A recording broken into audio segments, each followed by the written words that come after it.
On écoute Madame Obono. Merci, Monsieur le Président.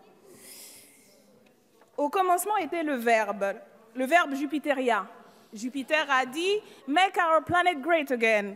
Ce qui, en pensée complexe macronienne, signifie en réalité « Make greenwashing great again ». Vive la finance verte, vive l'écologie. De la République, je vous le rappelle. Ainsi, sur un sujet aussi crucial pour l'avenir non seulement de notre pays, mais de la planète et de la civilisation humaine dans son ensemble, votre projet s'avère aussi creux que vos coups de com' permanents, aussi obsolète qu'une disquette d'ordinateur à l'heure du cloud numérique. L'écologie en marche, c'est l'écologie de marché qui nous mène depuis plus de 40 ans tout droit à la catastrophe. Une écologie du libre-échange effréné qui déménage la planète et accélère son dérèglement. Une écologie d'agriculture productiviste qui épuise les êtres et les sols.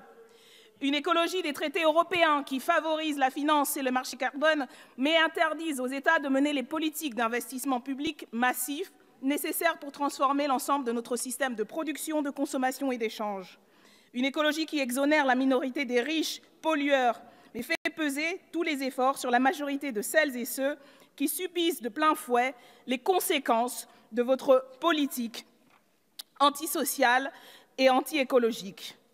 C'est précisément contre ces politiques, vos politiques, inégalitaires et austéritaires, que se sont légitimement révoltés les Gilets jaunes, soutenus par une majorité de la population. À cette révolte populaire historique, tant par sa durée, plus de 5 mois maintenant, que par ses formes, vous avez répondu par toujours plus de suffisance, de violence et de mépris. La suffisance, quand vous imaginiez pouvoir berner les gens avec l'argument écologique pour justifier votre augmentation de taxes, alors qu'en réalité, vous tentiez grossièrement de maquiller les cadeaux fiscaux faits aux plus riches en faisant les poches aux plus modestes, et tout cela pour respecter le diktat européen des 3%. La violence systématisée quand vous tentez d'étouffer la contestation à coups de gaz lacrymogène, de garde à vue et de lois liberticides. Quand vous vous enorgueillissez d'un bilan catastrophique de plus de 8000 personnes interpellées, dans leur grande majorité de manière abusive, plus de 2000 blessés, des centaines de mutilés, une personne décédée, Zineb Redouane, dont vous ne daignez toujours pas prononcer ne serait-ce que le nom. Répression sans équivalent dans l'histoire récente de notre pays, qui nous vaut d'ailleurs des condamnations internationales pour tout ce qui concerne les droits humains. Le mépris, enfin, quand le monarque tente de nous la faire à l'envers avec un grand débat qui n'a de débat que de nom, en vérité une opération de communication électorale, où il fait les questions et fera les réponses selon son bon vouloir. Et en attendant que la parole présidentielle ruisselle jusqu'à nous, nous voici convoqués autour d'un Premier ministre transformé en battleur de foire, et nous sommes invités à disserter encore et encore sans pouvoir rien décider. Ce grand blabla national est à l'image de votre inconséquence politique. Des questions aux formulations biaisées pour obtenir les réponses attendues qui conforteront vos errements politiques. Ainsi, quand vous demandez aux citoyens et citoyennes que faire pour protéger la biodiversité, tout en maintenant, je cite, des activités agricoles et industrielles compétitives par rapport à leurs concurrents étrangers.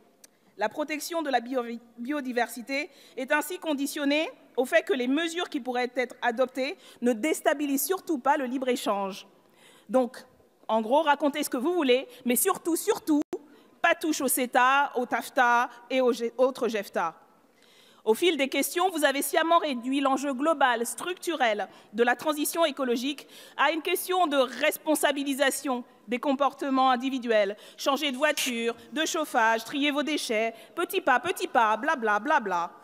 Vous avez systématiquement exclu du débat les véritables responsabilités, celles des inégalités économiques et sociales qui favorisent les dégradations environnementales et vice-versa, celles des riches qui accaparent richesses et ressources et impactent le plus négativement sur l'environnement. Sans entreprises multinationales qui sont responsables de plus de 70% des gaz à effet de serre, 0,5% des plus riches responsables de 13% des émissions de CO2 liées au mode de vie, alors que les 50% les plus pauvres ne sont responsables que de 10%. Voilà pourquoi, entre autres, nous n'attendons rien de ce non-débat. Car nous savons que quand le verbe macroniste se fait cher, la politique du « en même temps » se traduit par toujours du grand n'importe quoi. Le grand n'importe quoi d'une fiscalité soi-disant écologique qui préfère augmenter le prix du carburant domestique et refuse de taxer le transport maritime ou le kérosène aérien, pourtant bien plus polluant. Le grand n'importe quoi d'une politique qui prétend contrôler les émissions de gaz à effet de serre des avions en privatisant les aéroports de Paris. Le grand n'importe quoi d'un gouvernement dont les membres paradent à la mobilisation pour le climat, en même temps que sa majorité vote l'allongement de l'autorisation de fabriquer en France et d'exporter des pesticides interdits à l'étranger. À votre écologie de l'argent, nous opposons l'écologie des gens, l'écologie populaire.